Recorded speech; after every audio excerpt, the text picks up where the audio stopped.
Setelah sebelumnya pemimpin sekte senjata yang dibuat ketar-ketir oleh ancaman yang dilakukan oleh Istana Suci Suantian dan Serikat Baji, akhirnya beliau memutuskan untuk menyerahkan jabatannya kepada Qin Li. Dengan begitu, maka mulai saat ini Qin Li resmi menjadi pemimpin sekte senjata dan mengatur semua strategi perang melawan Istana Suci Suantian dan Serikat Baji. 交于秦力。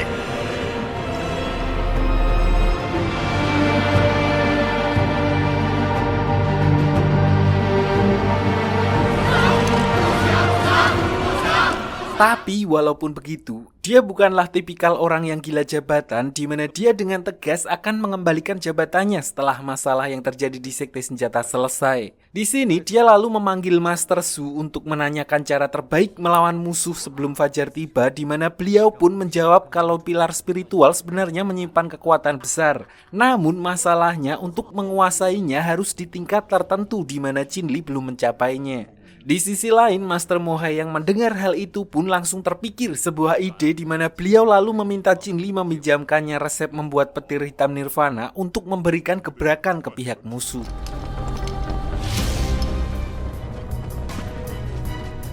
Sementara Qin Li dan Shao Yang memikirkan solusi untuk mempertahankan sekte senjata, Dewi Suci Si justru pergi ke Istana Suci Suantian dengan membawa plakat pemberian Dewi Suci Song untuk membujuk pemimpin Istana Suci Suantian atau ayahnya Dewi Suci Song sendiri dengan mengungkit tentang larangan oleh seseorang yang mereka sebut dengan orang yang terhormat 700 tahun yang lalu yang melarang siapapun menyerang wilayah sekte senjata. Tapi karena 700 tahun adalah waktu yang sangat lama, pemimpin Istana Suci Suantian pun tidak menghiraukan larangan tersebut, di mana beliau tetap berpegang teguh dengan keputusannya, yaitu akan menyerang sekte senjata jika permintaannya tidak dipenuhi.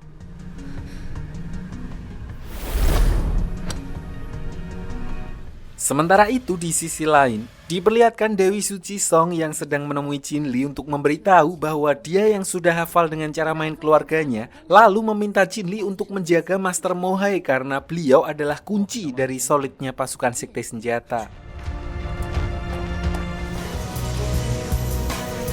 Tepat seperti dugaan Dewi Suci Song, utusan dari Serikat Baji telah memerintahkan seseorang untuk menghabisi Master Mohai. Namun karena saat ini beliau sedang sibuk membuat petir hitam nirvana, akhirnya istrinya pun terpaksa meladeni serangan tersebut, dan di kondisi terdesak itulah Qin Li muncul dan langsung mengambil alih pertarungan.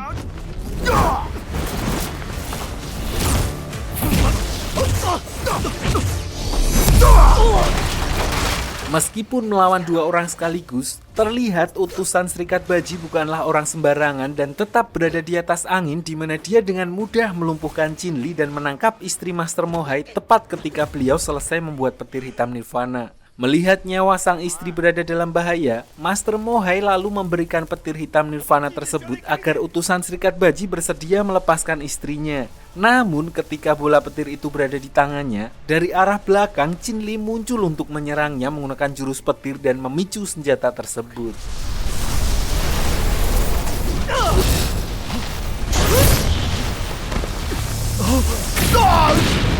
Dan akhirnya utusan Serikat Baji pun innalillahi di tempat tanpa meninggalkan jasad. Sayangnya istri Master Mohai juga mengalami luka parah yang akhirnya juga membuatnya berpulang ke rahmatullah. Sementara itu di pintu gerbang, terlihat pemimpin Serikat Baji sekaligus ayahnya Dewi Suci Si yang telah sampai di sekte senjata duluan karena tidak mengikuti arahan dari pemimpin Istana Suci Suantian, di mana beliau langsung menyerang pasukan tombak darah menggunakan jurus khas milik keluarganya. Di sini dia dapat dengan mudah meruntuhkan formasi pasukan tombak darah sampai akhirnya Qin Li muncul untuk membantu. Sadar kalau kekuatannya tidak mampu bertahan melawan serangan pemimpin Serikat Baji, dia lalu menyuruh pemimpin tombak darah untuk memancingnya pergi ke arah menara pilar spiritual dan nekat akan mengaktifkan ke-12 pilar tersebut untuk menyegel pemimpin Serikat Baji. 全部撤回广场！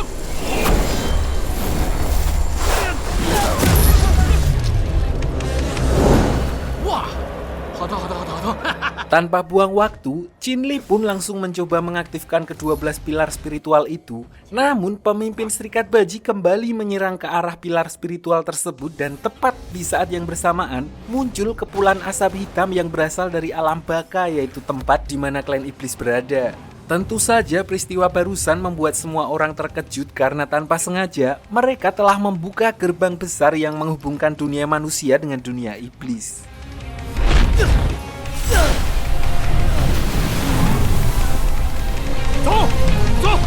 Melihat hal itu, di sini pemimpin Serikat Baji dan semua koalisi dari 5 sekte langsung melarikan diri dari tempat tersebut, sementara Qinli yang berusaha menahan aura siluman dari gerbang itu justru tersedot bersama dengan Dewi Suci Song dan Yusi.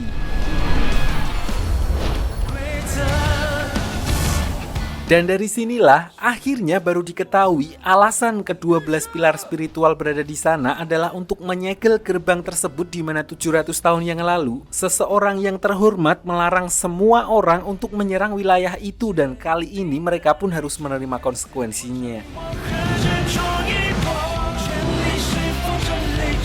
Diperlihatkan juga aura iblis yang keluar dari gerbang itu menyebar begitu cepat hingga akhirnya menuju ke tempat di mana Gao Yu ditahan, di mana cincin dewa iblis yang sebelumnya dibawa oleh Dewi Suci Song secara misterius bisa kembali ke tangannya.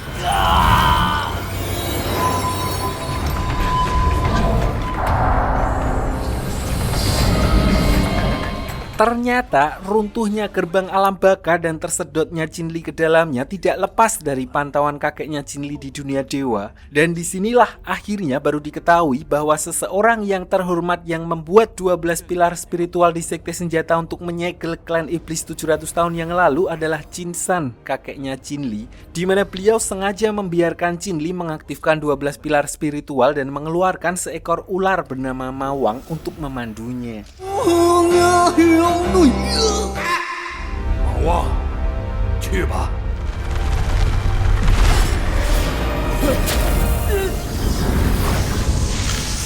Kembali ke dunia manusia, di mana diperlihatkan pemimpin sekte senjata yang sedang menemui pemimpin Istana Suci Suantian, disusul kedatangan pemimpin Serikat Baji untuk menyampaikan permohonan maaf atas kejadian di sekte senjata yang tanpa sengaja membuka jalur alam baka. 这一知错，还能拿你怎么样？ Sadar kalau bencana ini melibatkan seluruh penduduk benua Jilan, akhirnya mereka pun memutuskan untuk sementara waktu menghentikan perang dan mulai fokus bekerja sama mempersiapkan strategi untuk menghadapi gelombang klan iblis, di mana pemimpin sekte senjata meminta Istana Suci Suantian untuk segera menanam rumput pemurni iblis banyak mungkin. 说过，暂不追究宋盟主，打算如何营救？ Sementara itu di sisi lain, diperlihatkan Dewi Suci Song yang ikut terjatuh ke alam baka. Dia langsung dikepung oleh klan iblis yang berusaha menyerang dan berhasil melukai tangannya. Beruntung, Qinli muncul untuk menghentikan klan iblis menggunakan jurus es beku miliknya.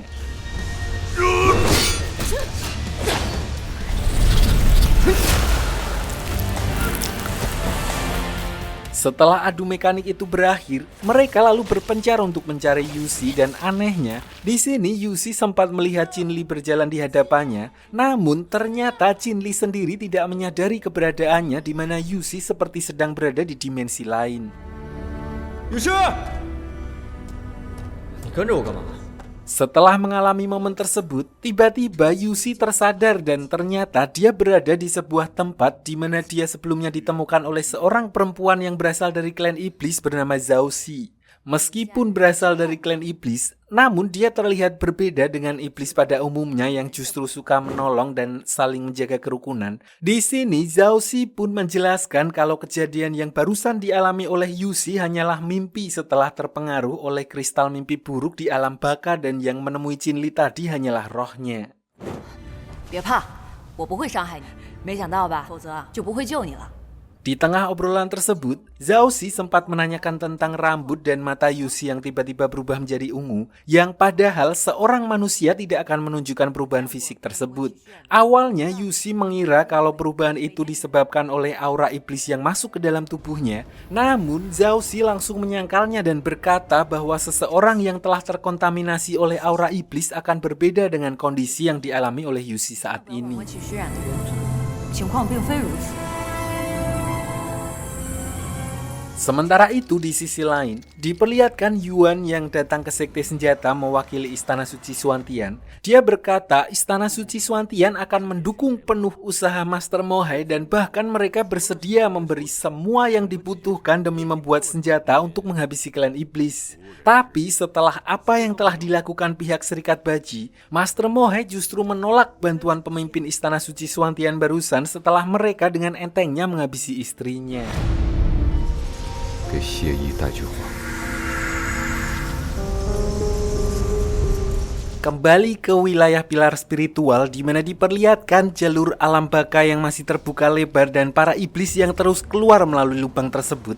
Di sini utusan Istana Suci Suantian sempat meminta kepada klan iblis untuk kembali ke tempat asalnya sebelum mereka akan memusnahkan para iblis yang keluar dari lubang tersebut. Namun gertakan itu sama sekali tidak membuat klan iblis gentar karena merasa selama ini mereka telah dizolimi oleh klan manusia. 你们残害了我们的族人！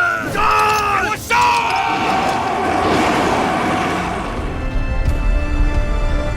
Kembali ke Qin Li dan Dewi Suci Song yang telah sampai ke gerbang Dewa Iblis yang merupakan jalan utama untuk kembali ke permukaan, yang ternyata di sana sedang diadakan event besar untuk melakukan ritual penyembahan.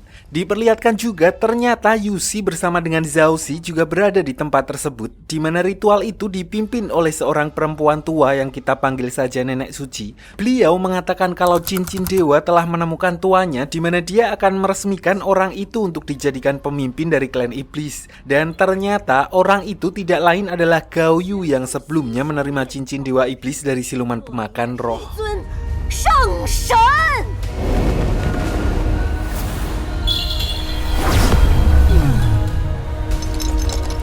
Di sini Dewi Suci Song lalu mengajak Qin Li untuk pergi dari tempat tersebut.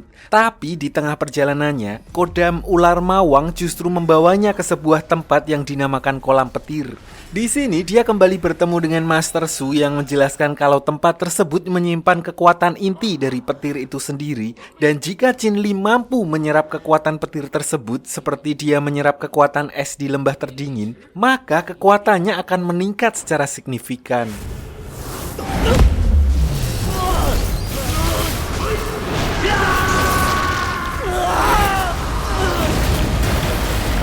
Sementara itu di gerbang Dewa Iblis diperlihatkan sosok monster api raksasa Indosiar yang ternyata itu adalah kodam milik klan iblis setelah Gao Yu membangkitkan monster tersebut. Dan tidak berselang lama muncul monster lain yang terbuat dari es batu, di mana ternyata Qin Li telah berhasil menyerap kekuatan petir sekaligus mengaktifkan kodam miliknya untuk melawan monster api milik Gao Yu.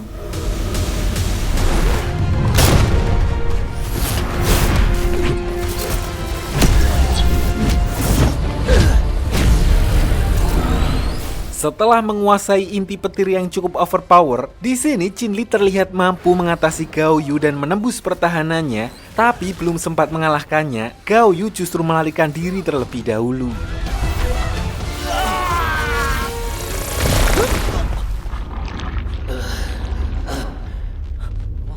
老夫还没本事杀他。 Anehnya setelah mengalahkan orang yang digadang-gadang akan memimpin klan iblis, Nenek Suci justru menghampiri Qin Li untuk menanyakan apakah dia mempunyai hubungan dengan Qin San, di mana Qin Li pun menjawab bahwa dia adalah kakeknya dan membuktikannya dengan berkata sebuah mutiara spiritual ditanam oleh beliau di dalam otaknya. 不错，的确是秦山恩主之物。 Dari sinilah akhirnya Nenek Suci percaya kalau Qin Li memang adalah cucunya Qin San, di mana dia hanya berkata kalau dulu Qin San pernah menyelamatkan klan iblis. Belum diketahui secara pasti pertolongan apa yang dilakukan oleh Qin San terhadap klan iblis. Namun sebagai bentuk balas budi, di sini Nenek Suci langsung menunjukkan Qin Li, Dewi Suci Song dan Yusi jalan keluar ke permukaan sebelum mereka dihabisi oleh klan iblis.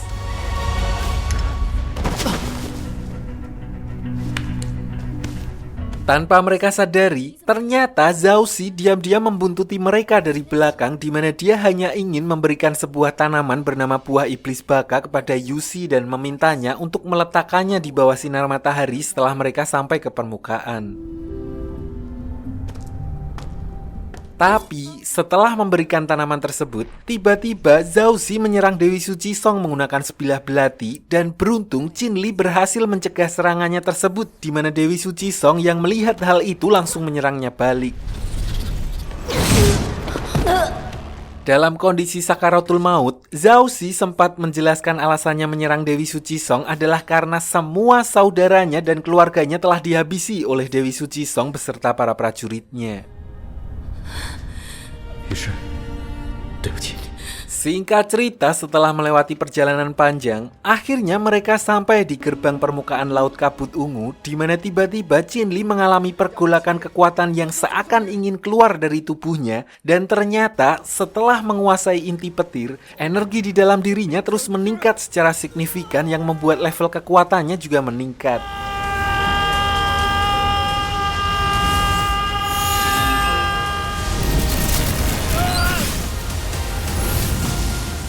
Setelah ketegangan itu berakhir, Dewi Suci Song yang sebelumnya terluka dan terkontaminasi racun aura iblis lalu diperiksa oleh tabib setempat yang menjelaskan kalau yang bisa menyembuhkannya hanyalah seseorang yang berasal dari klan iblis. Di tengah kebingungan tersebut, Dewi Suci Song tiba-tiba mengigau dengan menyebutkan Gong Muli dan Ibu Pertiwi. Belum diketahui secara pasti siapa sebenarnya kedua orang tersebut. Namun Dewi Suci Song terlihat ketakutan dan berusaha menahan Qin Li agar tidak pergi meninggalkannya.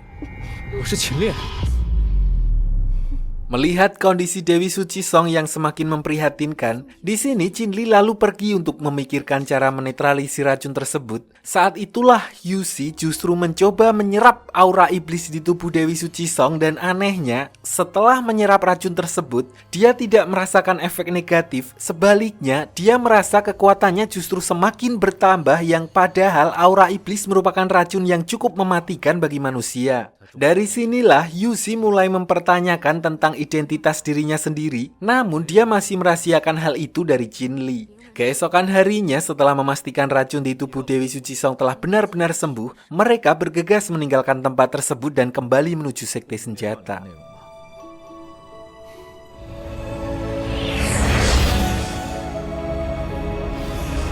Sementara itu di sisi lain, diperlihatkan Shaoyang yang kembali menemui Dewi Suci Xi di pinggiran Waduk Sermo, di mana ayahnya atau pemimpin Serikat Baji yang selama ini mengira anaknya telah meninggal tiba-tiba muncul untuk membawa kembali Dewi Suci Xi dengan paksa.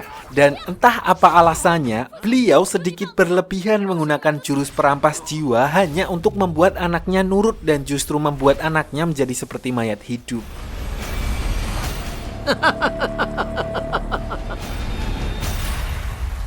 Kembali ke Qin Li, Yu Xi, dan Dewi Suci Song di tengah perjalanan mereka menuju sekte senjata, mereka sempat melintas di atas desa Ling dan memutuskan untuk mampir sejenak setelah Dewi Suci Song melihat sesuatu yang mencurigakan. Dan begitu sampai di sana, ternyata formasi batu pemanggil petir yang dulunya digunakan Qin Li untuk melatih kekuatan petir telah ditumbuhi kristal mimpi buruk yang berasal dari dunia alam baka.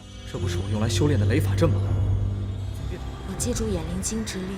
Dewi Suci Song yang melihat hal itu pun langsung bisa memastikan alasan kenapa tempat tersebut bisa dipenuhi kristal mimpi buruk adalah ternyata klan iblis telah mengubah tempat tersebut menjadi formasi pengiriman, di mana hal itu ditandai dengan adanya mata formasi alam baka. Di sini Qin Li yang mencoba memeriksa benda tersebut sempat terkena energi spiritual di mana dia mendapat bisikan dari mata formasi itu yang mengatakan tentang kerajaan alam baka dan kitab suci Jiaoyu. Sementara itu, Yu Xi yang juga penasaran pun akhirnya menghampiri mata formasi tersebut dan anehnya, benda itu tiba-tiba mengeluarkan sebuah kitab yang menghampirinya. Namun, kitab tersebut langsung direbut oleh Dewi Suci Song dan justru menahan Yu Xi bersama dengan Qin Li.